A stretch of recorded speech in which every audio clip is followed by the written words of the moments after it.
Thank you sir. Honourable minister Jupally Krishna Rao గారు.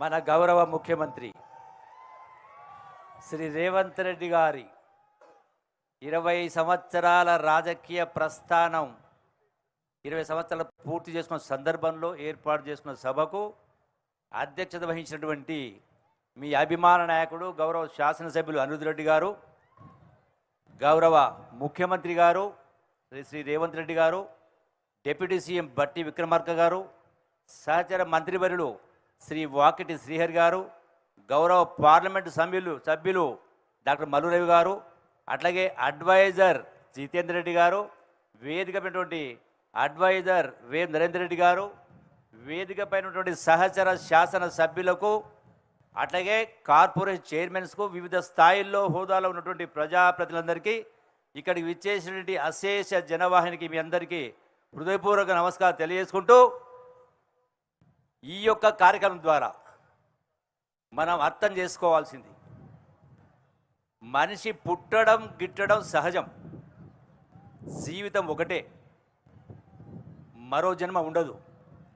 ప్రతి మనిషి జీవితం సార్థకతం కావాలంటే అనుకున్నది సాధించాలి. ఆ పరంపరలో భాగంగానే ఈనాడు మన గౌరవ ముఖ్యమంత్రి రేవంత్ రెడ్డి గారు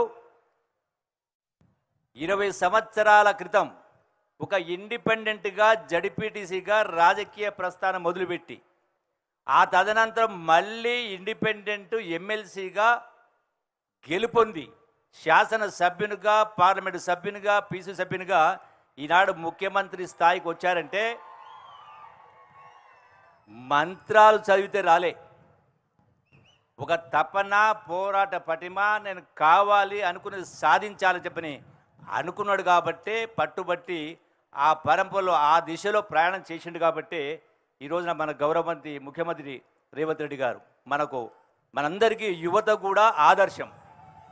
అందుకే ఈనాడు ఢిల్లీకి రాజైన తల్లికి బిడ్డడే కాబట్టి ఉమ్మడి పాలమూరు జిల్లా అదృష్టం, పాలమూరు బిడ్డ ముఖ్యమంత్రి అయింది కాబట్టి ఒకనాడు పాలమూరు జిల్లా అంటే వలసల జిల్లా, ఆకలి జిల్లా, ఆత్మహత్య జిల్లా.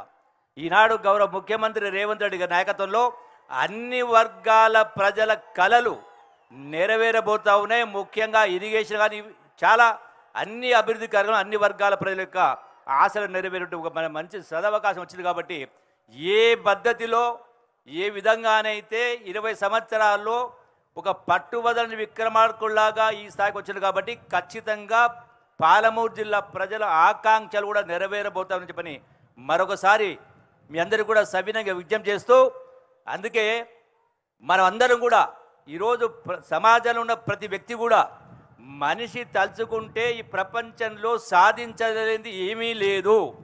మనకు కావాల్సింది తపన, పట్టుదల, ఆ పౌరుషం అది ఉండాలి. కాబట్టి అది ఉంటే ఏదైనా సాధించవచ్చు అనేది మనం నేర్చుకొని, ఎవరు ఎన్ని కష్టాలు వచ్చినా ఎన్ని ఇబ్బందులు వచ్చినా కూడా ఎటువంటి నిరాశ నిస్పృహలో లోను కాకుండా వాళ్ళ జీవితంలో రాణించాలని చెప్పని మరి దానికి ఆదర్శంగా ఈనాడు గౌరవ ముఖ్యమంత్రి రేవంత్ రెడ్డి గారికి ఒక నిదర్శనం. కాబట్టి మరొకసారి భగవంతుడు వారికి ఆశీర్వాదం ఇవ్వాలని, ఇలా రాష్ట్రం అన్ని రంగాల్లో కూడా ముందుకు అభివృద్ధి చెందాలని చెప్పని మరొకసారి భగవంతుడు ఆశీర్వాదాలు కోరుకుంటూ సెలవు తీసుకుంటున్నా. అందరికీ నమస్కారం.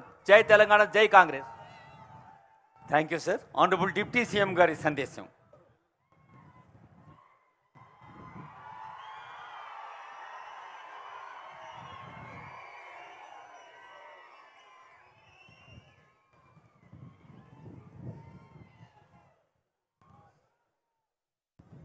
సభాధ్యక్షులు సోదరులు, స్థానిక శాసనసభ్యులు అనిరుద్ రెడ్డి గారు, గౌరవ ముఖ్యమంత్రి వర్యులు, ఈనాడు మీ అందరికీ కృతజ్ఞతలు తెలియజెప్పడానికి ఇచ్చేసినటువంటి శ్రీ రేవంత్ రెడ్డి గారు, గౌరవ రాష్ట్ర మంత్రివర్యులు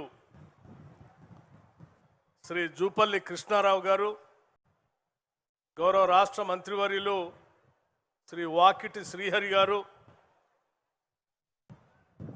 గౌరవ పార్లమెంటు సభ్యులు డాక్టర్ మల్లు రవి గారు, ప్రభుత్వ సలహాదారులు జితేందర్ రెడ్డి గారు, మరో ప్రభుత్వ సలహాదారులు వేం నరేందర్ రెడ్డి గారు,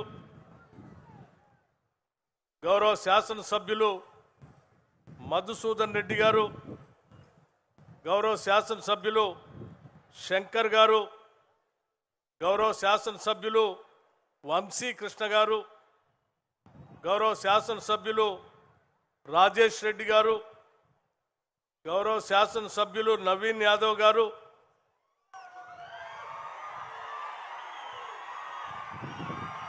మిత్రుడు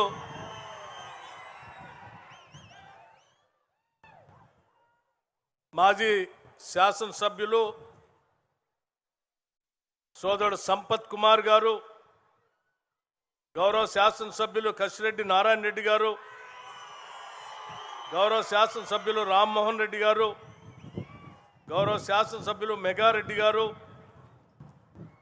స్పోర్ట్స్ అథారిటీ చైర్మన్ శివసేనారెడ్డి గారు, వేదిక మీద ఉన్నటువంటి ఇతర ప్రజాప్రతినిధులు, రాష్ట్ర ప్రభుత్వ కార్పొరేషన్ చైర్మన్లు, అధికారులు, అనేక ప్రాంతాల నుంచి మా ప్రియతమ నాయకుడు ముఖ్యమంత్రి మా అందరినీ ఇక్కడ కలవటానికి వస్తున్నటువంటి సందర్భంలో మేమందరం అత్యంత ఆదరాభిమానాలతో ప్రేమతో స్వాగతం పలకాలని ఇక్కడ విచ్చేసిన అశేష ప్రజానీకానికి మీ అందరికి కూడా ముందుగా నా హృదయపూర్వకమైనటువంటి నమస్కారాలు.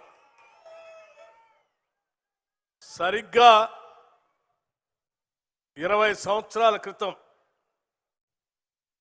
జూలై 4 ఈ మిడ్జిల్ మండలం నుంచి ఒక జెడ్పీటీసీ సభ్యుడు స్వతంత్ర అభ్యర్థిగా పోటీ చేస్తే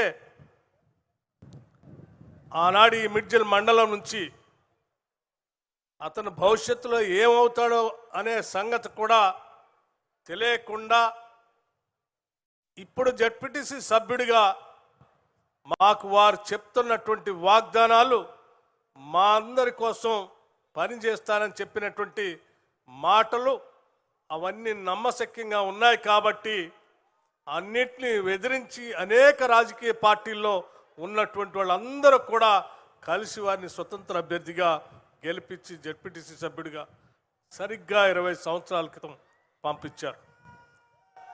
సరే, రాష్ట్ర వ్యాప్తంగా చాలామంది జెడ్పీటీసీ సభ్యులు 20 సంవత్సరాల క్రితం అదే తారీఖు నాడు చాలామంది రాష్ట్రంలో గెలిచారు. కానీ ఇక్కడ గెలిచిన సభ్యుడు మాత్రం ఆనాడు ఇక్కడ నుంచి ప్రయాణం మొదలుపెట్టి ఈరోజు తెలంగాణ రాష్ట్రానికి రెండో ముఖ్యమంత్రిగా ప్రమాణ స్వీకారం చేసి తిరిగి ఇక్కడికి వచ్చి మీ అందరికీ కృతజ్ఞతలు చెప్పేటువంటి కార్యక్రమాన్ని తీసుకున్నారు. సరే, వారు ఈ 20 సంవత్సరాల సుదీర్ఘ రాజకీయ జీవితంలో కేవలం జెడ్పీటీసీ సభ్యుడే కాదు, శాసన మండలి సభ్యుడిగా చేశారు, శాసనసభ్యులుగా చేశారు, పార్లమెంటు సభ్యులుగా చేశారు, రాష్ట్ర కాంగ్రెస్ కమిటీ అధ్యక్షుడిగా చేశారు, ఈరోజు సిఎల్పి నాయకుడిగా, ఈ రాష్ట్ర ముఖ్యమంత్రిగా ఈరోజు మీ అందరి మధ్యకు వచ్చారు. ఒక రాష్ట్ర ముఖ్యమంత్రి ఈడకు వచ్చినప్పుడు సరే సహజంగా చేతులు ఒప్పుకుంటూ అందరికీ చేయొప్పుకుంటూ వెళ్ళేటువంటి పరిస్థితులు మనం చూస్తూ ఉంటాం.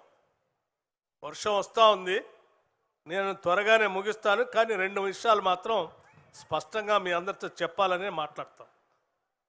చేతులు ఒప్పుకుంటూ వెళ్ళేటువంటి పరిస్థితి చూస్తాం. కానీ ఈరోజు రేవంత్ రెడ్డి గారు ఆలస్యం అయినా పర్వాలేదు, నేను వాళ్ళందరితో కలిసి భోంచేయాలి, ఆనాడు ఈనాటి నా ముఖ్యమంత్రి పదవికి పునాదులు వేసినటువంటి వాళ్ళందరితో నేను కూర్చొని భోంచేయాలి అని వారితో పాటు మా అందరిని కూడా రమ్మని ఆహ్వానిస్తే ఇది మంచి సాంప్రదాయం కదా. 20 సంవత్సరాల క్రితం ఓటేసినటువంటి వాళ్ళని మర్చిపోకుండా కృతజ్ఞత చెప్పి నాయకుడిగా వాళ్ళకి ఒక కృతజ్ఞత చెప్పేటువంటి కార్యక్రమం చేస్తున్నప్పుడు ఇటువంటి నాయకత్వం కదా కావాల్సింది నాయకులకని చెప్పి తప్పనిసరిగా వస్తామని మేమందరం బయలుదేరి వచ్చాం. సరే వస్తే పత్రికల్లో మనం అందరం చదువుతున్నాం కొన్ని రోజుల నుంచి, ఏదో ఎల్లినో ఉంది, వర్షాలు రావు, చాలా ఇబ్బంది పడతాం, ఎండకి ఎండిపోతామని మన సాంకేతిక శాస్త్రవేత్తలు అందరూ ప్రపంచవ్యాప్తంగా చెప్తా ఉన్నారు. సరే ఇక్కడ కూడా అట్లాగే ఎండలు కొడతా ఉన్నాయి. కానీ ఈరోజు మాత్రం ఇక్కడికి వస్తే మీరు చూస్తూ ఉన్నారు ఆ ఎల్లినే ఎటుపోయిందో, వర్షపు జల్లులు పైన